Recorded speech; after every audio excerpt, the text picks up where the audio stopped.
Imagine what it would feel like to lose everything. Your job, your home, your family, your dignity. This has happened to thousands of the men, women, veterans, and young adults we serve at Working Wardrobes. What do we do to help? We provide career development services, life skills workshops, job skills training. We provide the perfect interview outfit, and we get clients placed in jobs. Call Working Wardrobes, 714-210-2460. Donate, volunteer, invest, hire. Welcome to Women Kicking Glass, the only radio show on OC Talk Radio dedicated to empowering women to be the best leaders they can be in any endeavor they choose. Patty Grimm is our host and interviews top women in a variety of fields to help women grow, learn, and lean in together. Patty has over 25 years of experience in primarily male-dominated fields in senior-level management positions. Patty is the owner of Advantage Training Limited, an organizational leadership team training company. She recently released her new book for women called Quiet Women Never Changed History. Be strong, stand out, and stand up. With the subtitle, Let's Go Kick Some Glass. And that's exactly what we're going to do today. Welcome, Patty, and our guest here. Thanks, Paul. And today we're going to talk a little less about kicking glass and a whole lot more about kindness and how to be kind to each other. And I was just asking our guest, Gabriella, if she'd ever been asked a question about Ellen DeGeneres, and she always ends her show with be kind to each other. So we have an amazing guest, and I'm very excited today. She's the leading voice of the kindness movement. Gabrielle Van Raj works to spread the word that we are all unique and we each have something in common to offer someone or the person next to us. She is a speaker, activist, and author. She's written 3 books, and I think might have a 4th one coming out, which we'll talk about. Her presentations blend her message on kindness with humor, original analogies, and her creative story with a rare perspective-shifting experience that seeks to speak to all people and provide them tools to build very productive relationships and be kind to each other. She's been seen by millions of people. I'm so impressed. She's been on the Dr. Phil show on NBC, CBS, and Fox. She's the author of 3 great books. One is called With All My Might, which is her mesmerizing memoir of her one of the cross-cultural adoption processes she's been through. She can also say, I Can Find My Might. So the first one was With All My Might. The second one is I Can Find My Might, which is part self-help book and part practical resource for students, parents, and educators. She has a very practical approach. She creates boots-on-the-ground approach to preventing bullying and ensuring we have self-acceptance in this very short. It's something that's very short of magical. I mean, she's got a 3rd book, which is called Watch Your Delivery, and she also has been seen in the Huffington Post, New York Times, New York Daily News. Gabriella's #DareToBeKind campaign brings her bullying prevention program to schools, community, and corporations across the U.S. Her thought or saying is, blame is not the cure, action is. End bullying. So follow her campaign on LinkedIn and Facebook to learn more. So I'm very excited to have you here today, Gabriella. It's what you do is amazing. Thank you. And you've done a lot of TED Talks and things. So just let's start off by telling us how you got to where you were. I mean, what's your experience? Did you work in corporations? We talked about you used to do these large training events. How did you get to where you are today? Well, I think I got where I am today out of pure passion, meaning I see all these social issues that continue to plague our society on a daily basis. And I'm so shocked that something that happened when you're 6 still exists today. And so I don't get that. I don't get that, we look at the world and we say we're a wealthy nation. The U.S., we're a wealthy nation, we have freedom, we have so many things, but we still have these issues that create a lot of sadness and depression, and it makes people do devastating things. And so I said to myself, why is nobody speaking about that? Why is nobody the leading voice? So I said, I'm going to be that voice. I'm going to speak up. I'm going to speak up and speak out. Well, I remember I was talking to you about, I went to the Women's March down in San Diego, which is it was a beautiful day. It rained a little bit. It's sunshine. We had rainbows. And there were men, women, children, grandparents, young girls, kids in carriages. And I remember seeing this woman and she had to be 70 or 80 years old, in a wheelchair. And she was carrying a sign that says, I can't believe I'm still marching for my rights. And I went over and I hugged her and said, thank you, and I'm still marching too. But it's like that passion or activism that you have to do something. But people forget how powerful they are. And because I prefer the word might, because then people understand that it's our own self-power, the power within, more than when you say powerful. So I feel that the march, the Women's March that was in January 21st, right? Right. This year. Yeah. That march, we have that incredible might, all of us, to continue doing that on many issues. Yeah. And we sometimes think we can't, but I believe that the might has just an amazing ripple effect. And that's kind of what I'm trying to educate people on. And I also noticed that in the last 5 years that Activist for Kindness is really sweet. And so It's some people, sweet? yeah, some people say, that sounds so sweet, Gabriella. In airports, they say that. When they see me with the ball, and they say, go home. And I'm like, huh? So What do you mean go home? Yeah, I came up with a better one, though. Okay. A kindness instigator. Oh, I like Because that. I think when you see me more than when you hear my voice, I'm kind of this mischievous person. I can see it in your eyes. I like getting into trouble. And I also like evoking and provoking thought. So I'm kind of that voice that I want to be the nagging voice in your little head that Right. goes, she did say that. What did she mean by it? If I can be that, I will have succeeded. Because that's all I'm asking people to do, is to take that step back and actually think if there's not a better way to do things. And a better way doesn't mean a right way or a wrong way. All I'm saying is there is a kinder way. We often believe that the whole world is against us. Mm-hmm. But, if everyone thinks that, that means we have a lot in common. So that means probably they're not against us. They're just neither for us or against us. So one of the things in your messaging is that you talk about how each person is unique, and we have something to offer to the person next to us, right, left, front, back. But the big issue is we don't think we are unique. See, when you go to a school, for example, 6, 7, 8, that beautiful age still, and they all want to be part of whoever is the popular girl. Right. And we also get educated that way. Our parents would like us to have good friends, would like our friends to be popular, right? They kind of, Yep. yeah. It's inducive of our education to be with the best. And so I believe that we learn to be only in competitive mode. And that's a real issue. If we're always in competitive mode, especially women together, I always say to women, I got nothing to lose to help you. And they go, you sure? And I said, of course. Yeah. There's enough to go around. Come on.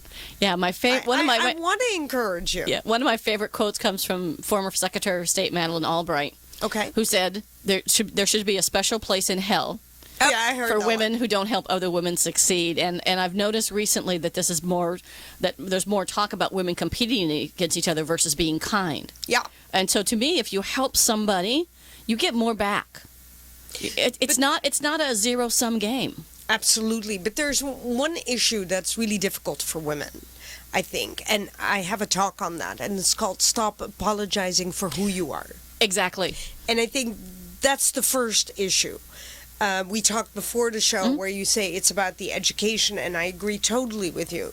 But it's also a woman already diminishes herself nonstop when she's in a meeting and she doesn't have the right dossier in front of her, or her shoes don't match. Or one day I wore actually 2 different earrings. I've done that many times. Because I don't know. I mean, I really don't. They were just there and I did it. And you know what? None of this matters. But we make it important. Yeah. And so we apologize for wearing the wrong earrings. We apologize for getting the time wrong. And so we spend making sure that we're already diminished before a meeting even starts. Yep. And I think that's where the issue lies. Whether you're a mother, and you do it with your child, whether you're a spouse and you do it with your partner or your husband, or whether you're in the boardroom. And I believe that kindness is not taught, in any case for me. I was not taught to be kind to self because that was egotistical. Wow. My parents taught me to be Catholic, so that's already weird coming from Pakistan and the whole background that I have, of course, but you can imagine. But okay, let's not get into that one. That's That's a glass of wine conversation. Yeah. But, I couldn't understand being in church and hearing one thing and then everyone doing something else. And I was one of those children that asked way too many questions, always got into trouble for asking the wrong question, apparently. And so you do one thing in church, you do a complete different thing outside, but nobody ever said that I should be kind to me. And you do. I mean, I finally learned this lesson at 40. I have to sometimes say no with kindness. I don't have to be snippy about it. Right. Right? And the second thing that I think none of the women learn is we don't learn to say no. Yes. By the time by the time we say no, we say it with such meanness that people say, well, what the heck is wrong with her? Boy, she's having a bad day. Well, they say worse, I think. I know. The B word and the whatever words, but they're bad. And it's like, wow. When I say no to someone, you know what they say? So what happened to the kindness, huh? Oh, so they throw it back at you. Yeah, and you know what I answer? I'm actually being really kind to you. It's not a good fit. Yeah. And we don't have to try. It's just not going to work.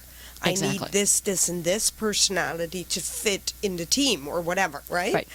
It's and that's the kind to self. And we need to learn to say no.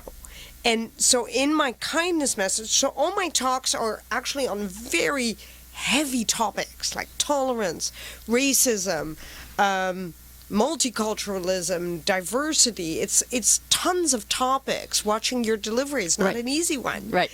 But the underlying thread that all of them have in common is the kindness, because I believe that fear is something that every single person has in common, especially this goes beyond religion, goes beyond ethnicity, goes beyond culture. And so unfortunately, we have this negative emotion in common.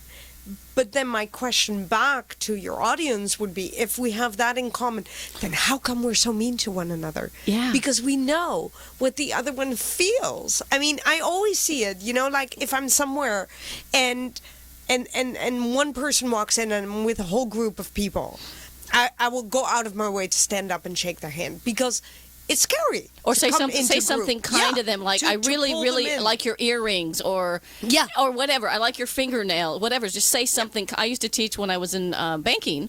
I used to tell all of my staff, because I have the tellers that would take care of people. I said, say something kind about every customer, even if sometimes the only thing you could say is nice nail polish. Yeah. I would find something kind to say. So you said a couple things that are really important to the audience.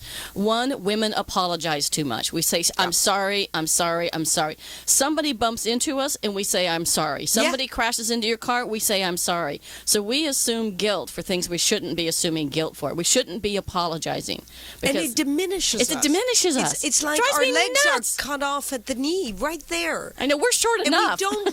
We don't even understand we're doing it. Yeah. I'm really short. Viewers. Listeners, I'm really short. I'm 5'3" on a good day. 4'11". So on any day. On any day.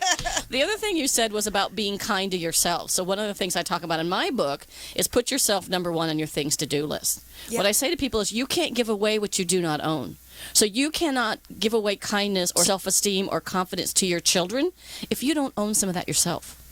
And so it's kind of that whole idea about being kind to we're kind to our family, we're kind to our friends. But we think it's but we feel negative. Guilty. We feel guilty for taking that hour. We feel guilty for saying to a friend, I need 15 minutes.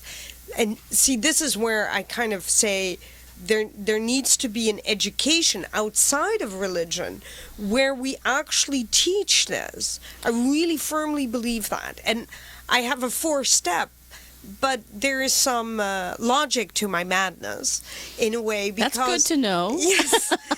In the step thing, I thought by myself, how can I teach kindness? And the first thing that came up is we know how to be kind to others. Right. So that's my first step. So it's actually, I'm working my way back to the person, because I have noticed that for all of us, like for me to defend you, Patty, Right. is easy. For me to describe you to another person is easy because I see you. You don't see you. Right. I always say that. When someone says, oh my gosh, you're brown. Oh my gosh, you're little. Oh my gosh, you're fat. I don't see any of these things because I don't look at me. Right. Right? And when you do look at yourself, you look at yourself through a filtered mirror. I look at the flaws. Yeah. And we're all hopelessly flawed, but we are happy with the imperfection. Right. Or at least I'm trying to teach that we should or could be happy with the imperfection. And that's where the difference lies in the kindness. But what I noticed is when I ask someone to stand up for another human being, the person next to you, Yeah. whether it's in a bus is overflowing and you stand up for someone. Right. That kind of thing. Whether it's a mother with a baby, whether it's an elderly, that kind of kindness. So I call it become an active witness for someone else. An active witness. An active witness, because you see it and you have always 2 choices. You can see something happening and turn away, or you can see something happening and be active Right. about it, like the action, right? So that's becoming an active witness. And of course, in bullying or when I'm in schools, I take certain extent to that meaning of Right. what they could do. And the second then becomes, now that you're kind to others, you kind of start looking this way. And then So you start looking inside, like, how can I be Inside. kind to myself? Yeah, sorry, I pointed. Nobody can see that. Thank you, Patty. And I didn't say sorry. Did you see No, that? you did not, and congratulations. And so the second one is ownership of one's uniqueness. And in the beginning, I can honestly say for the first 40 years of my life, I have not done that. That's why I know this part so well. Because here I am, adopted, and when I got bullied in school, which we didn't call bullying back then, my parents told me to go back to school and tell them that I was Dutch. Couldn't they see it? And I remember thinking, kids are very, see it.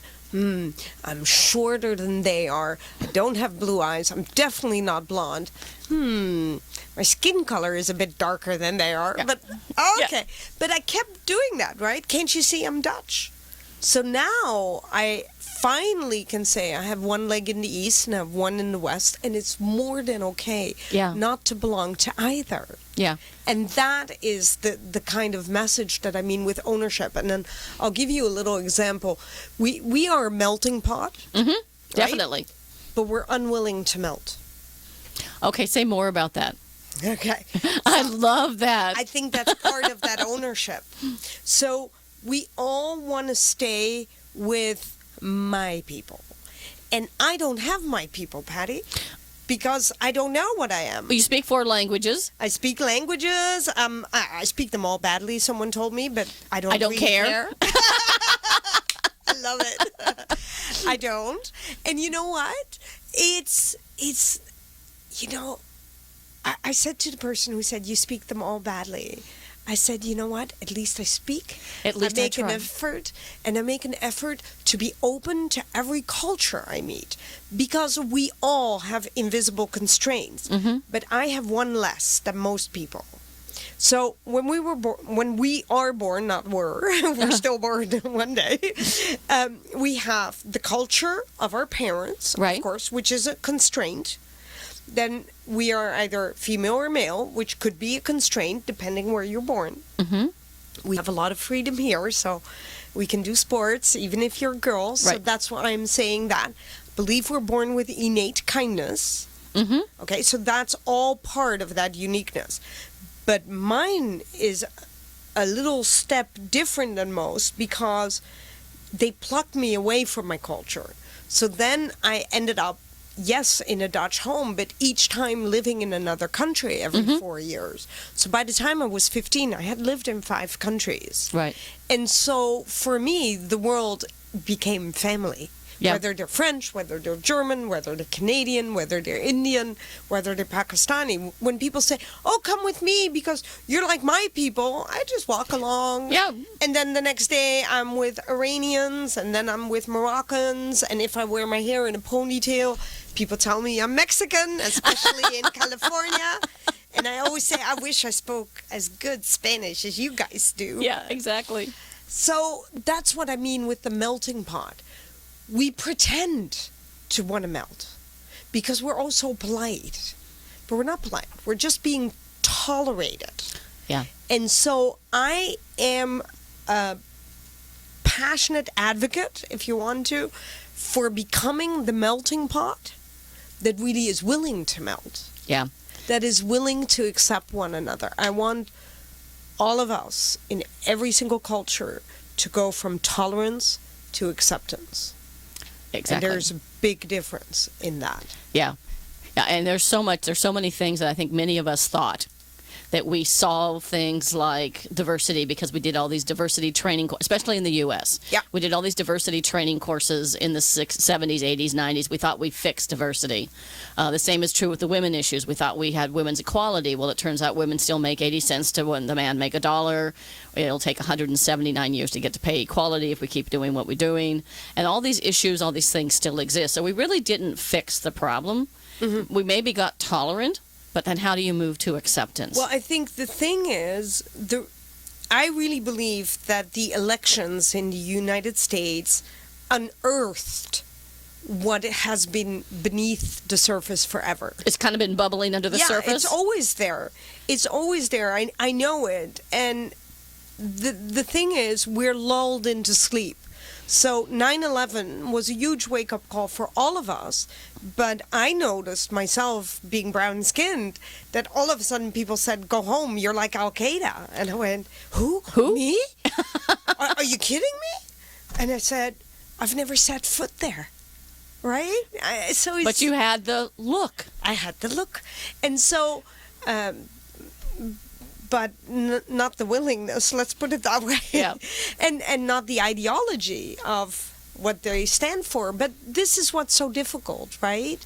I mean, it's difficult. I see Pakistani people saying, I'm from India. You know, and this is part of our ownership of one's uniqueness. It's not because you're from Pakistan that you're a bad person. It's not that you're from Iran that you're a bad person. We're just not. It's a few rotten apples that make it hard for all of us, and that's in all cultures. And then we paint everybody, and we paint everyone with the same paintbrush. All of us, even if they're not. If I remember, I was traveling and I was in New Zealand, and I was in a taxi cab, and the taxi driver says, "Where are you from?" And I told him I was from the United States. He said, "I think you should tell people you're from Canada." That I shouldn't tell him I was American. I've heard that too. You should just lie and say you're Australian or Canadian. And at the time I had blonde hair, so I could have gotten away with Australian or Canadian or any various other things. It's really silly, you know. And that's what I mean with the ownership. It's sad that we live in a world where someone who has the name Iman has to change it to Ian to get a job. Yep. And that still happens today. And that makes me sad. And what makes me even sadder is that our silence is complicity. And we kind of say, but it doesn't touch us. I just wrote an article the other day for the New York Daily News where I say, it's only going to touch us when it hurts us. That's right. And until 9/11 happened, a lot of that stuff didn't touch us. That was a huge wake-up call for people. Mm-hmm.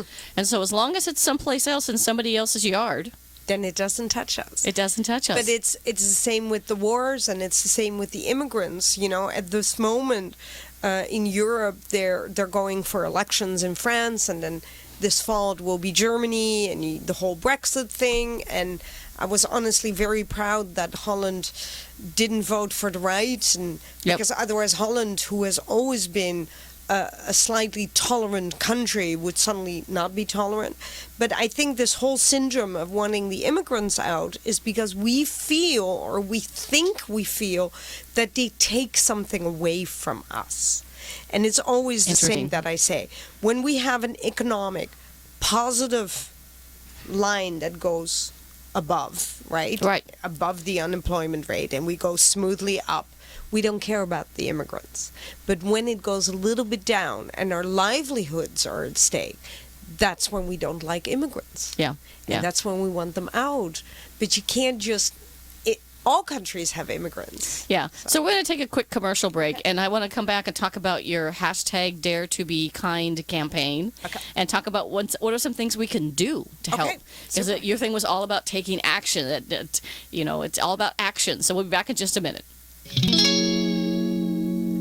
Imagine what it would feel like to lose everything: your job, your home, your family, your dignity. This has happened to thousands of the men, women, veterans, and young adults we serve at Working Wardrobes. What do we do to help? We provide career development services, life skills workshops, job skills training. We provide the perfect interview outfit, and we get clients placed in jobs. Call Working Wardrobes, 714-210-2460. Donate, volunteer, invest, hire. When it comes to pioneers in their respective industries, we all know the Apples, Starbucks, and Trader Joe's of the world. In the realm of recruiting, Decision Toolbox is the industry's best-kept secret, with 90% of their business from referrals and repeat customers. For over 20 years, Decision Toolbox's U.S.-based team of recruiters, sourcers, professional writers, quality personnel, and tech support has perfected a Six Sigma approach to talent management. No matter the size of the project, Decision Toolbox delivers incredible results. A cost per hire less than half of what contingency firms charge, with the winning candidate presented in an average of 14 days, all with a 12-month candidate warranty. With results like that, Decision Toolbox won't be a secret for long.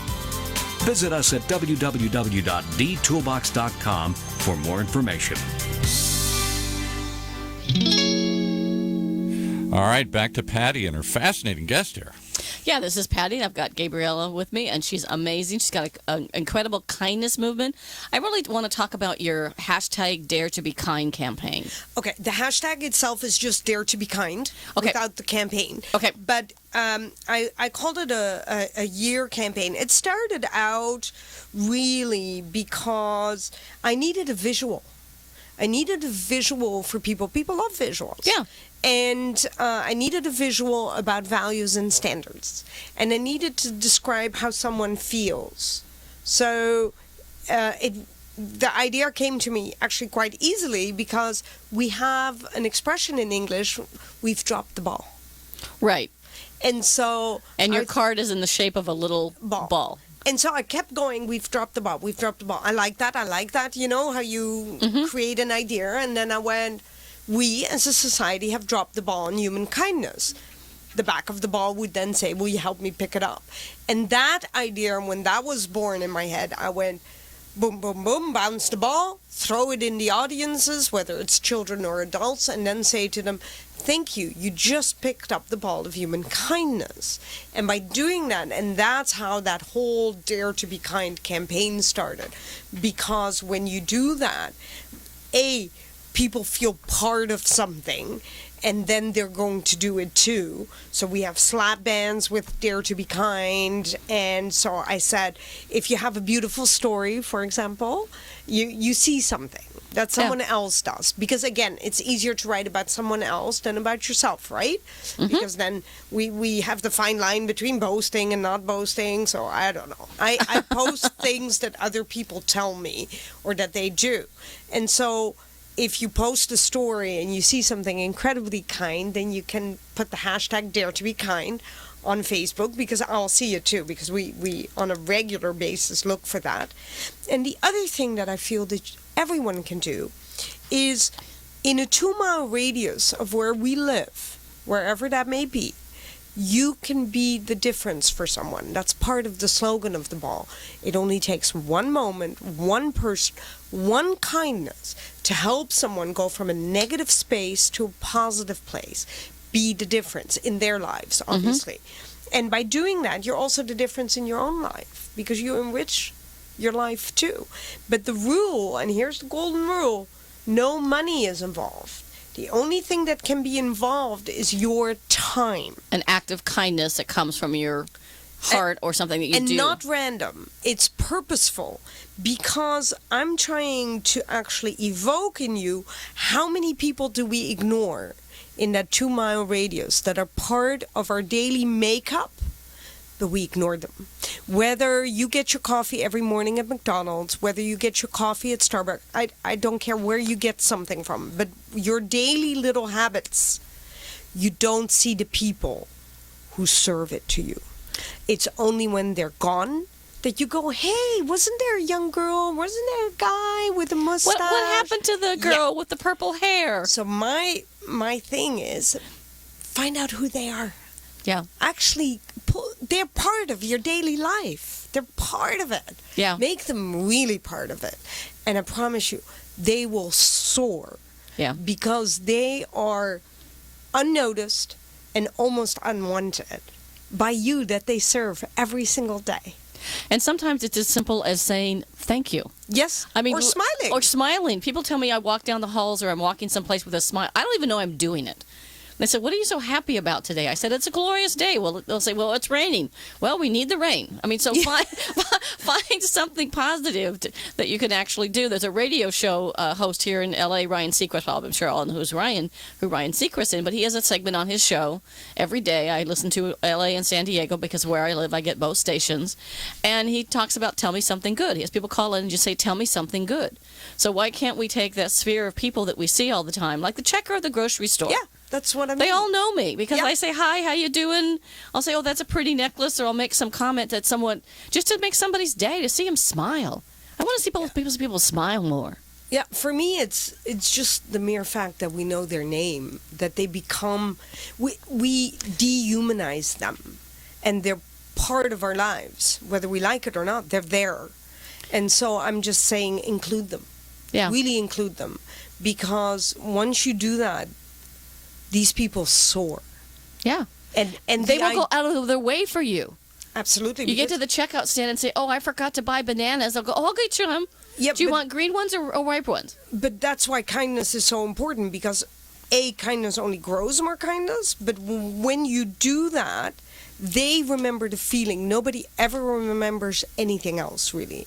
Yeah. But a feeling, that's key. It's not the gift. When I give my daughter a gift for Christmas, she won't know what I gave her last year. No, 10 minutes later, But it's gone. she does remember if I made her chocolate mousse.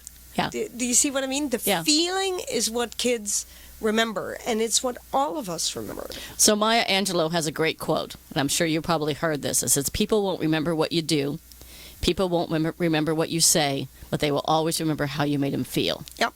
And I turn that around for people when I say, think about how you feel when you go into a restaurant, and maybe you're with a few friends from out of town, and you go into the restaurant and the owner knows you by name. How do you feel? Fantastic. You feel fantastic. You feel I'm so important. The owner knows my name. The people that you're bringing to this dinner, we just had this happen with some friends from Palm Desert. They were like, wow, that guy really knows you guys. He knows what kind of wine you like. He knows what kind of food. And and all of a sudden we were like, whoo. Look, Yeah, you're lifted up. Why don't you pass that on to everybody, the person next to you? Because we're more into ourselves than we are for the person next to us. And we feel that time is a commodity. I think most of us believe that we're too busy for breathing. And I think that is hogwash. I agree. We have time. I have definitely at least 2 times a day, 10 minutes to give to any human being. I know that. And to say I don't is just not true. Yeah. It just isn't. It won't make my day go any worse. Yeah. On the contrary, I really believe that once you implement it, it makes such a difference. And for your your listeners out there, it'd be awesome if they would send me through Facebook. My Facebook is author Gabriella. They would send me that their stories of when they tried us out, of Yeah. that one moment, one person, one kindness. So say it again, 'cause we want to know. We'll do this a couple of times. So- How do we get in touch with you? Your Facebook page is? Author Gabriella. Just do Dare to Be Kind. Do hashtag Dare to Be Kind on social media, and you will find all my things. Great. In 2 seconds. It's the easiest. You don't even need to like my page to be able to post. So you can just post your story. If you don't want to do it publicly, you can do it anonymously through the message and say, this is anonymous, Gabriella, and then I will move you to my map of kindness. And I'm actually asking Techie to recreate a new map for me that's a little bit more interactive for people. And so, for example, if you clicked on a city of the map, then you could read the story, and that part is not functioning properly. Okay. So, Okay. but that's what that's I all right. want to do. And I think the more you read, the more you kind of go, oh wow, I can do that. I can That's do such that. a neat idea, right? And so the stories are there to help other people get on board, get with the movement. Right. So when you speak to schools, what do you hope to accomplish? Because there is so much bullying going on today that's scary to raise kids nowadays. I mean, when I went to school, if you went to the prom, you picked out a dress, you picked out the dress, you got to the prom, and people would say, "Oh, that's really pretty," whatever. Now people are just trashing people on social media. They're bullying. They're kids that are committing suicide because of bullying. What do you hope to accomplish when you're at schools? Well, you almost just said it. If I can save one child from taking one day a breather from thinking they want to commit suicide, I call it a success. What children tell me the most is that I end up spending more time with them than their own parents do. So Yes. if I can accomplish that, give them time. Yeah. The value of time. Yeah. Yeah. And show them that I think they're important. My husband. Then I have success. Yeah, my husband started coaching youth football when we were in Seattle for a while, and we had kids that would literally, the kids were at football practice every afternoon, Monday through Friday, all of July, all of August, and then during the football season, they were at practice 2 nights a week, and then during the end of the season, they'd have a game on Saturday. We always tried to make it special for the kids, so after every game, win or lose, we celebrated, and we took them all to a pizza place and had pizza with family and the parents and things. There were actually kids that at the end of the year, we would go to the child's house to pick up their equipment because they hadn't turned it in yet, and the parents didn't even know they were playing football. Their child was gone 5 days a week for 3 months. Right, and then during the football season, they were gone. It's equal amount of times. Their parents didn't even know that these kids were gone. And we still have people that come up to my husband and say, "Hey, Coach Grimm, you really helped me through this part of my life." And we're always trying to be amazingly kind with different individuals. So you've written 3 books, and you have a new book called Watch Your Delivery. Yeah, What can our readers expect, our listeners, our listeners expect to get out of that? It's fun. It's about split-second judgment. It's basically about communication. And I would say anyone above 15 can pick up the book. It has both illustrations and text. And it's about when our opinions become judgments, then we have a huge problem in communication. And it's often not what we say, but it's the tone that speaks volumes and the body language. Yeah, there's actually research that the words that you say only count for 7% of communication. The rest is the tone, the body language, the delivery. That is what really impacts how people receive your message. What you would like is that the subtitle of the book is Unfiltered, Uncensored, and Unacceptable. I think it's unacceptable the way we speak to one another, and it's totally unacceptable to me the way we speak to each other on social media. Yeah, that's really kind of scary. And that is unfiltered. You said unfiltered. Unfiltered, uncensored, and unacceptable. The Yeah. way we communicate in today's world. Yeah. It's just not acceptable. You know, it's interesting. I have a number of small, unique, quirky habits. One of which is I love to look up what words mean. Right. Okay. And so Me I was too. doing a communication workshop, and so I was trying to look up what react mean versus being proactive. So if you're proactive, you're taking action, hopefully before something happens. So I look up the word react and what it means. And one of the definitions is reacting is to act without thinking. And so what I tell people they do, when you react, you're acting without thinking, and you're engaging your mouth before you engage your brain. And how often does that turn out good? Never. It's like, can I have that back? But in the book, I like what you just said. And in the book, I say that being reactive is the most exhausting thing to do all day long. Because that's what people do.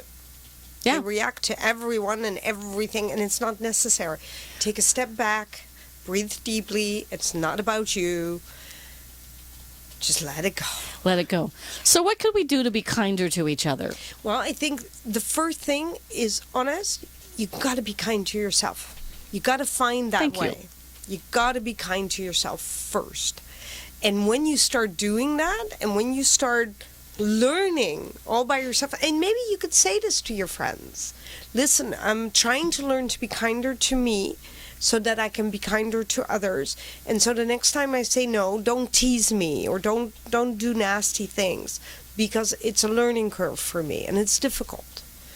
And so that way you can get your friends involved. Mm-hmm. Right? So that's one. When you're really tired, say no. Because nothing good comes out of any woman's mouth when we're exhausted. Yeah, yeah. And really understand that it's about the other person. It's not about you. Understand to take that step back when you think, I'd really like to react. Don't. Yeah. And the third one I think is really important, and I already said it, the opinions versus judgments. If I say, oh, gosh, I just don't like that dress on you, and I'm a really good friend, I can say that. But my tone is everything there. Right. Now, but when I go on and on about your dress, then it becomes a judgment, and that's terrible. Nobody needs to hear that. Then just don't talk. I always kind of like the Walt Disney Thumper, the Bambi movie. When you can't say nothing nice, don't say anything at all. And I think that's a lesson we have totally forgotten.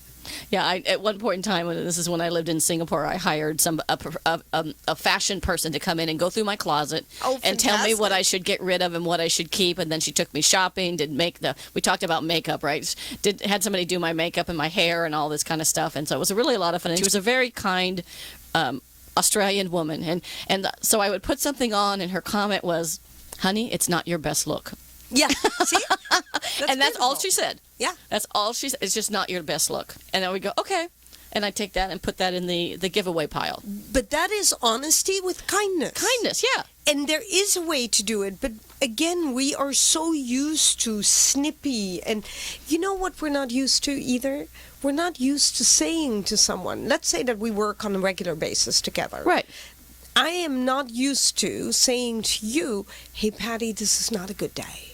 And don't take it personally. Period. Right. We don't do that. Right. But we should. Yeah. I do. Yeah. I tell Bobby, my manager, this is just not my day. Give myself a day off, please. Yeah. We all need a little bit of downtime, day off. I'm actually kind of proud of myself as we're talking about this. I had a conversation with somebody last night in that I'm very, very actively involved. I volunteer for the Dana Point 5th Marines. I volunteer at the Working Wardrobes. I volunteer at Girls Inc., Global International. I'm in all these women's groups. Okay. And so I had a conversation with somebody last night that wanted me to join their women's group. And as we're having this conversation, I said to you know what? Thank you for asking me to join the group. I just don't think it's the best fit for me right now. And I appreciate the opportunity, and maybe I'll think about it a year from now, but I just don't have the time to invest in something else and give my energy to something else other than taking care of me once in a while. Right? Because women are too much. Why are women so bad at saying no and at taking on and taking on and taking on? Whether it be... Because we think we have to be Superwoman. I'm going to send you an article so Superwoman after Superwoman is a comic strip. Yeah. Cinderella was invented by Disney. Yeah. Right? Wonder Woman was invented by Marvel Comics. So those people aren't real. But we think that that's the only value we have, is to give, to give, to give. But we have so much more. We really do. And that all belongs in self-esteem and self-confidence. Mm-hmm. And I think, again, I know this is not taught. Yeah. So how do we, I know your books and your TV shows and your TED Talks are great. How do we to thrive, teach people this. to thrive, you need to understand that, first of all, we are allowed to be vulnerable. And that's, I think, the biggest lesson here. If we're vulnerable, we communicate better. We actually say what we mean. And when we do that, the other person gets the message immediately and is actually kind. Because it's really rare that when you're vulnerable, that the person across from you is not going to be kind.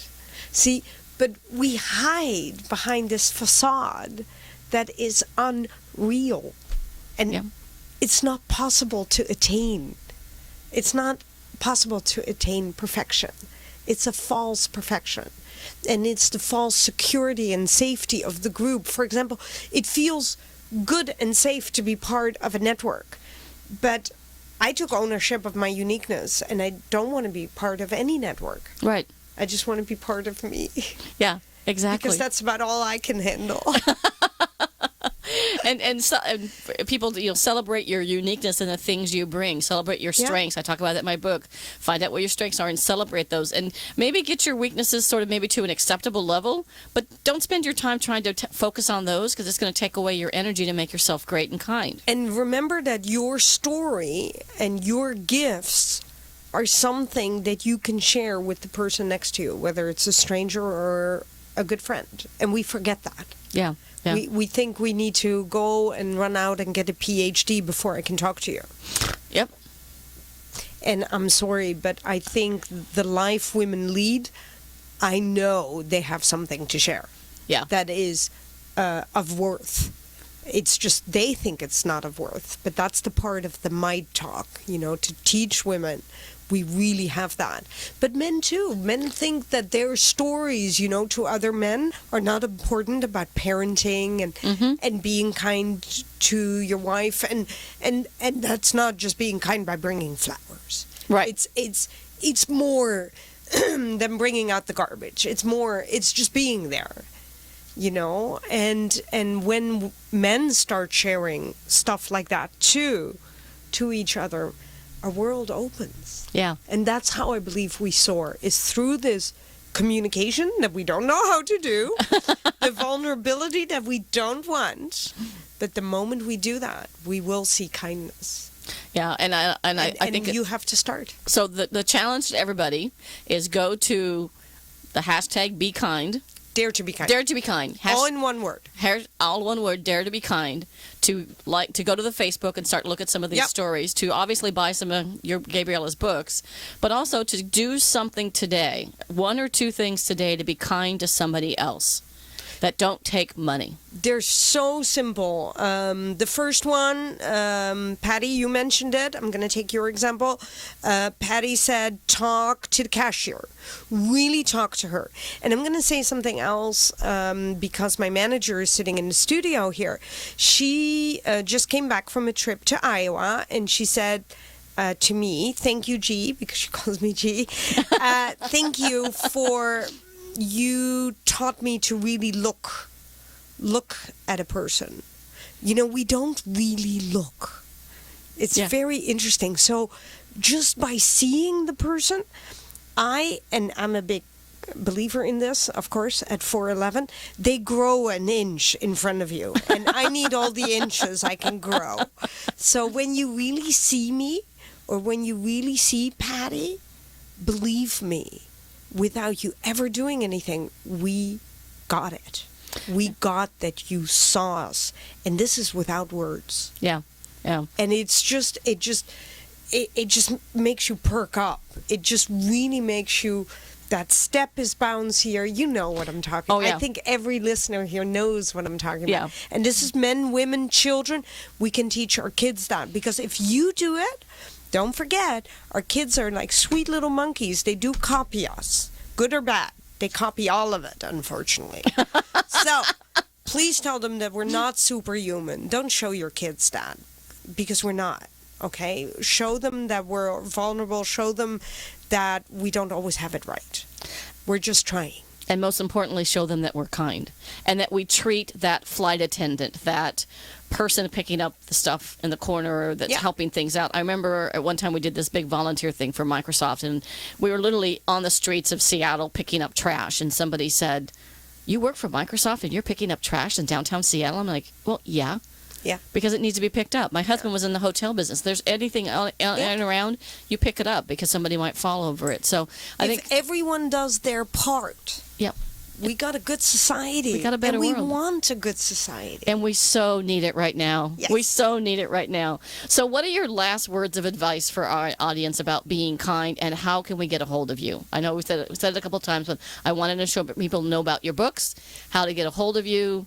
I'm assuming everybody's on your Facebook. When you go to my website, gabriella.global, you have a contact page. You see the phone number of my manager. You can call in 2 seconds. I do public speaking for corporates, for community centers, schools, anything. Just call us. We'll make it work. Don't ever let your budget stand in the way. That is one. 2, hashtag Dare to Be Kind, and then you have all the different social medias. The 3rd one is please do something nice for someone in your 2-mile radius, like a purposeful act of kindness. And if you want to tell me about it, then I will use your story and I will put it on our map for other people to learn from your story. And last but not least, all my books are on Amazon, of course. Where else would they be? Yeah, I agree with you. Even the slap ends are on Amazon. And the last final words for me is just don't forget that incredible might that you have to actually affect the world around you. Kindness does that. When you think kindness is just a little thing, remember that person that felt it remembers it for the rest of their lives, and you have no idea where they carry that ball afterwards, so where they drop it. Move the ball forward and do it consistently every day. Make it a habit. You just Say have something no kind idea to someone. what happens. Yeah. It really does. Okay. Well, great. Well, we're going to wrap up today. I really appreciate this. Has been a wonderful show. I'm Thank you so for having uplifted. me. I'm very optimistic anyway, but I'm so uplifted by this. It's fantastic to know you're out there doing this work. So, again, this is Patty Grimm. If people want to get in touch with me, the easiest way is probably right now my email, which is pattygrimm@live.com. It's PATTIEGRIMM@LIVE.com. You can contact me if you'd like to be a speaker on the show, although I'm booked through July, which is great news. But I'll get you on the show if you want to be a speaker on the show, if you've got a great topic, if you have a topic you'd like to hear me talk about, and also if you'd like to book me to be a speaker, keynote, workshop, etc. I speak conferences primarily on Let's Go Kick Some Glass for Women and 5 things every woman can do, an empowered leader. Thanks for a great show, and I just want to say, be kind. Thanks for listening to Women Kicking Glass, the only radio show on OC Talk Radio dedicated to empowering women to be the best they can be. Listen each week or download the podcast at patty.grimm.podbean.com. To reach out to Patty to schedule a speech webinar or to learn more about her leadership and team training, contact Patty at pattygrimm@live.com. For more information about her company and her books, have a kicking day.